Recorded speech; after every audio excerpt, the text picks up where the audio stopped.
Hello everyone, आज हम प्राचीन भारत का इतिहास और इसके स्रोत के बारे में जानकारियाँ प्राप्त करेंगे।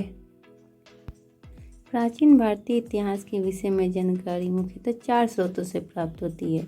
पहला धर्म ग्रंथ, ऐतिहासिक ग्रंथ, विदेशियों का विवरण और पुरातत्व संबंधी साक्ष्य। सबसे पहले हम समझेंगे धर्म ग्रंथ क्या होती है। तो धर्म ग्रंथ का मतलब जितने भी हमारे प्राचीन ग्रंथ हैं, जैसे वेद हो गए, पुराण हो गए, इन सारी चीज़ों को हम कहते हैं धर्म ग्रंथ। ऐतिहासिक ग्रंथ क्या होते हैं? तो ऐतिहासिक ग्रंथ मतलब जिस काल में लिखने और पढ़ने दोनों के बारे में जब जानकारियाँ मिलती हैं तो वैसे ग्रंथ को हम कहते हैं ऐतिहासिक ग्रंथ। विदेशियों का विवरण, जो विदेश से आए हुए उनमें जो लिखा, उन साक्ष्य मिला, वो हो गया विदेशियों का विवरण। और पुरातत्व संबंधी साक्ष्य का मतलब जो प्राचीन में हमें साक्ष्य मिले, निशानियाँ मिले कि पहले क्या था क्या नहीं था, इसे हम कहते हैं पुरातत्व संबंधी साक्ष्य। तो आज जानेंगे हम धर्म ग्रंथ एवं ऐतिहासिक ग्रंथ से मिलने वाली महत्वपूर्ण जानकारियाँ।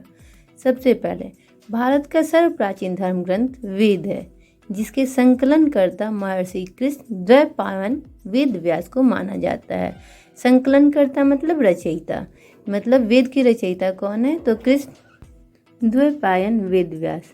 वेद वसुधैव कुटुंबकम का उपदेश देता है। वसुधैव कुटुंबकम का अर्थ क्या है? दुनिया एक परिवार है। ये जितना भी दुनिया है ये क्या है? हमारा एक परिवार है। हम सबसे पहले समझेंगे कि वेद कितने होते हैं। तो वेद 4 होते हैं। कौन कौन से? तो पहला ऋग्वेद, यजुर्वेद, सामवेद एवं अथर्ववेद। तो सबसे पहले हम ऋग्वेद के बारे में जानेंगे कि ऋग्वेद क्या होता है। लेकिन इसके जानने के पहले हम ये समझेंगे ये जितने भी चारों वेद होते हैं, ऋग्वेद, यजुर्वेद, सामवेद एवं अथर्ववेद, इन चारों वेदों को हम संहिता के नाम से जानते हैं या संहिता कहा जाता है। तो आइए सबसे पहले हम ऋग्वेद के बारे में जानेंगे। ऋग्वेद क्या होता है? तो ऋचाओं के क्रमबद्ध ज्ञान के संग्रह को ऋग्वेद कहते हैं। ऋचा में श्लोक, जितने भी संस्कृत में श्लोक होते हैं उनके क्रमबद्ध ज्ञान को क्या कहते हैं? ऋग्वेद कहते हैं। ऋग्वेद में 10 मंडल, 1028 सूक्तियाँ और 10,462 ऋचाएँ हैं। वेद की ऋचाएँ को पढ़ने वाले को होत्री कहते हैं। ऋग्वेद से आर्य की राजनीतिक प्रणाली, इतिहास एवं ईश्वर के महिमा के बारे में जानकारी मिलती है। ऋग्वेद की रचयिता विश्वामित्र ऋषि हैं और ऋग्वेद में कुल 10 मंडल हैं। ऋग्वेद का पहला सूक्त अग्नि को समर्पित है। ऋग्वेद में इंद्र के लिए 250 तथा अग्नि के लिए 200 ऋचाओं की रचना की है।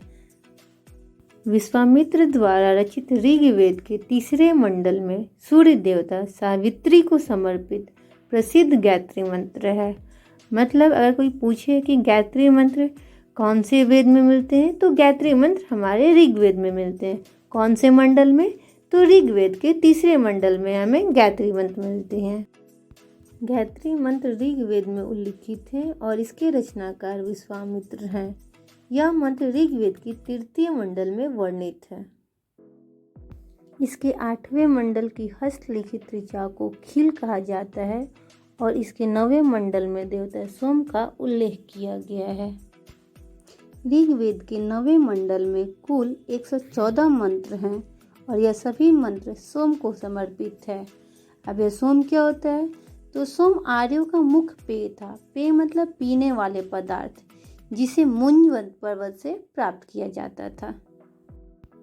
ऋग्वेद की 10वें मंडल में चारों वर्णों अर्थात चातुर्वर्ण समाज की उत्पत्ति का उल्लेख किया गया है, जिसके अनुसार 4 वर्ण हैं: ब्राह्मण, क्षत्रिय, वैश्य तथा शूद्र।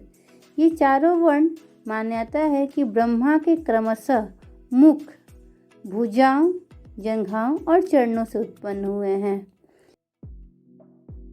अब आपके लिए 2 प्रश्न। ऋग्वेद के 8वें मंडल के हस्तलिखित ऋचाओं को क्या कहते हैं? प्रश्न नंबर 2, ऋग्वेद की ऋचाओं को पढ़ने वाले ऋषि को क्या कहते हैं? उम्मीद करती हूँ कि आपको ये टॉपिक समझ में आए होंगे। तो इस प्रश्नों के उत्तर कमेंट बॉक्स में देना ना भूलें। अगले वीडियो में मिलते हैं यजुर्वेद और सामवेद टॉपिक के साथ।